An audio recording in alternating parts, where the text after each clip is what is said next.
Hi friends, मैं दया पांडे और आज हम बात करेंगे अपने शंकर आईएएस हिंदी अनुवाद का चौथा वीडियो। इसमें हम बात करेंगे रिसीडिंग ग्लेशियर के बारे में, मतलब ग्लेशियर जो समाप्त हो रहे हैं इनके बारे में कि ये लुप्त कैसे हो रहे हैं और ये कारण क्या है, ये किस तरह से क्लाइमेट चेंज को बताते हैं। तो चलिए शुरुआत करते हैं। आपको बता दें कि वैज्ञानिकों ने क्या दी है, चेतावनी दी है कि अगर बढ़ते तापमान की वजह से हिमालय के जो ग्लेशियर हैं वो पिघलते जा रहे हैं, अगर इस बढ़ते तापमान को रोका ना गया तो ये होगा कि एक दिन ये सारे ग्लेशियर खत्म हो जाएंगे।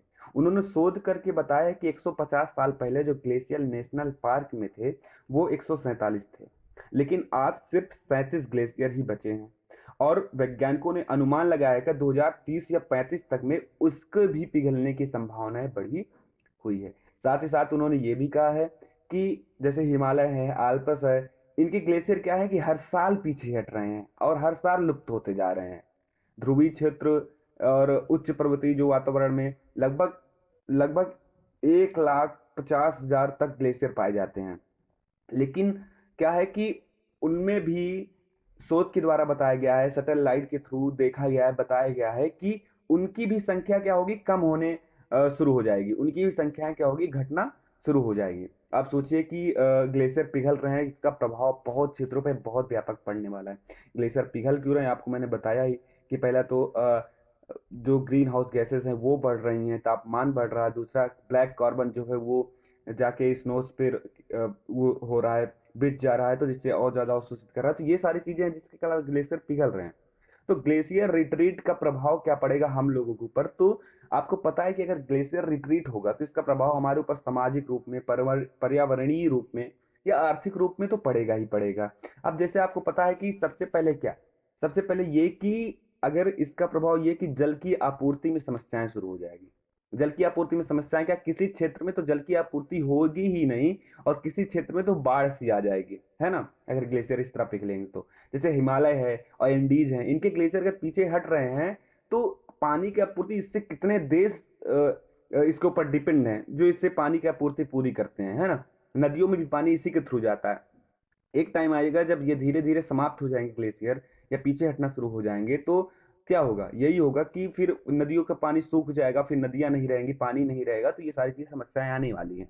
फिर दूसरा ये कि आपको पता है कि जैसे और भी क्षेत्र हैं जो शुष्क एरिया में, ड्राई एरियाज जो है वहां पे बहुत ही ज्यादा दिक्कत आने वाली, जैसे मंगोलिया हो गए, चीन हो गया, पाकिस्तान हो गया, अफगानिस्तान हो गया।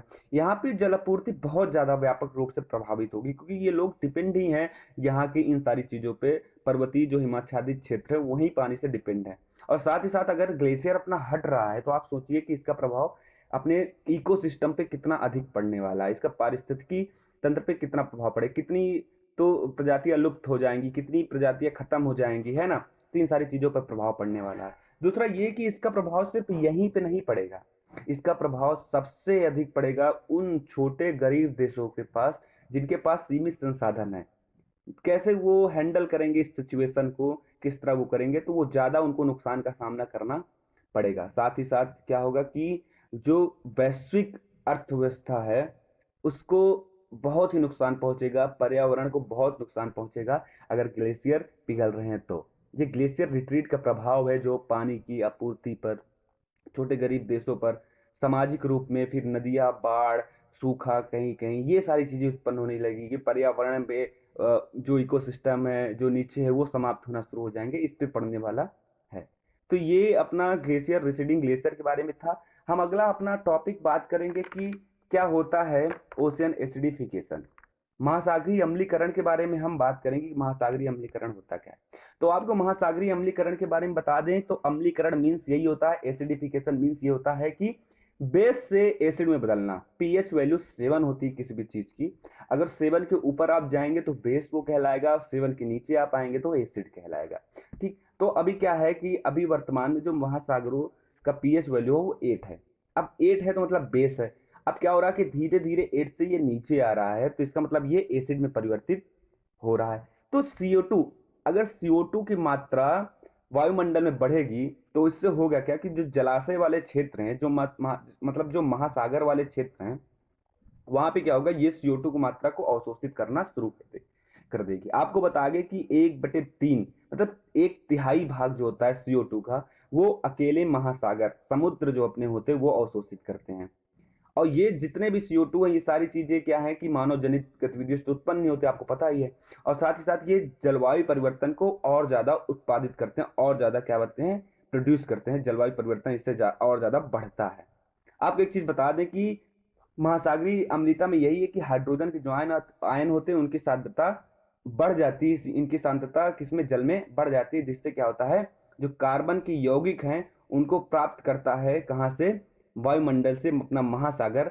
और धीरे धीरे क्या होता है कि जो कार्बोनेट के आयन की सांद्रता है वो क्या हो जाती है, धीरे धीरे महासागरों में कम हो जाती है, और जिससे महासागर कम क्षारीय हो जाते हैं और महासागरों का अम्लीकरण शुरू हो जाता है।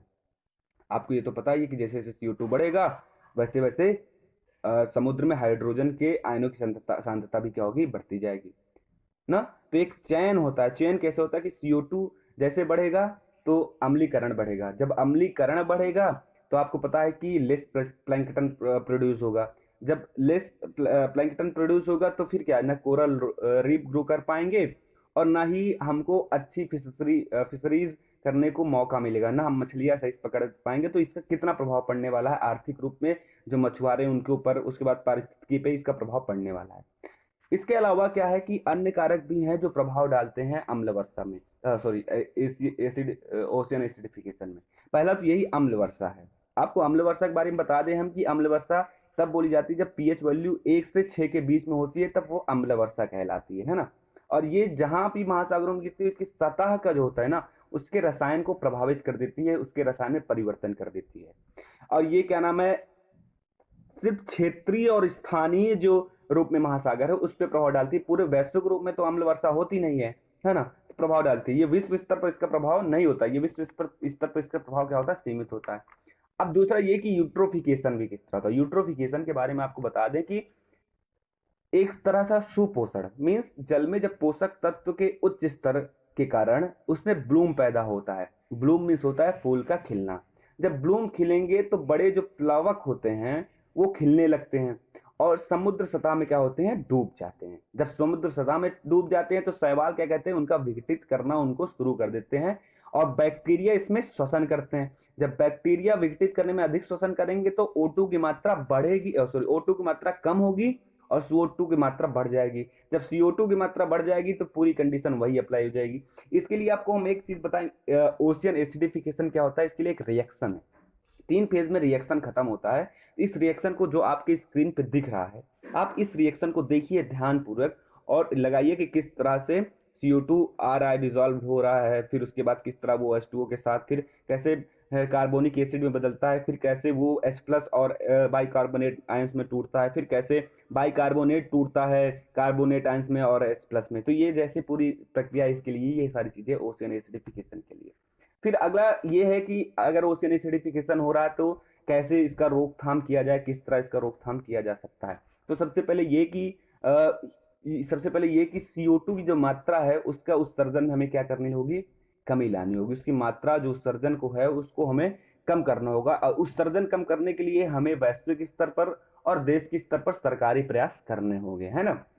तो जो सरकारी नीतियां हैं, ऐसी नीतियां जो CO2 को बढ़ाती हूँ, है ना, जो CO2 को कम करने का प्रयास करती हूँ, ऐसी नीतियों को बढ़ावा देना होगा हमें। दूसरा ये कि जो अपतटीय ड्रिलिंग होती है ना, इसको हमको समाप्त करना होगा। और साथ ही साथ जो ऊर्जा की दक्षता है ना, ऊर्जा की इफिशियंसी जो है उसको हमको बढ़ानी होगी और वैकल्पिक ऊर्जा स्रोतों को हमको अपनाना होगा, जैसे पवन ऊर्जा, सौर ऊर्जा, ठीक ना। इन सारी ऊर्जाओं को हमें धीरे धीरे लाना होगा ताकि हम डिपेंड ना रहे कार्बन वाले यौगिकों पर, जैसे लकड़ी, ईंधन, इन सारी चीजों के ऊपर, लकड़ी वाले ईंधन और डीजल गैस, ये सारी चीजों पे ना रहे, LPG वगैरह अपनाएं, ताकि CO2 की मात्रा कम हो। जितनी CO2 कम होगी उतना ही महासागरों का अम्लीकरण कम होगा और ये सिर्फ महासागरों को पे ही नहीं और भी जगहों पे प्रभाव डालेगा। तो आज का हमारा टॉपिक सिर्फ इतना ही है। हम इतना ही बात करेंगे। रिसीडिंग ग्लेशियर के बारे में हमने बात किया और बात किया क्या होता है ओशियन एसिडिफिकेशन। अगले टॉपिक में हम बात करेंगे जो क्लाइमेट चेंज है, जो ग्लोबल वार्मिंग है, इसका प्रभाव किस तरह कहाँ कहाँ पड़ रहा है, किस तरह कौन से क्षेत्र पे प्रभाव पड़ रहा है, जैसे कृषि के क्षेत्र में कैसे, खाद्य सुरक्षा के क्षेत्र में किस तरह इसका असर देखा जाएगा। फिर हम देखेंगे कि भारत के संदर्भ में इसका क्या प्रभाव है। तो आज के लिए इतना ही रखते हैं। बहुत बहुत धन्यवाद। फिर मिलेंगे हम अपने टॉपिक में। Thank you so much.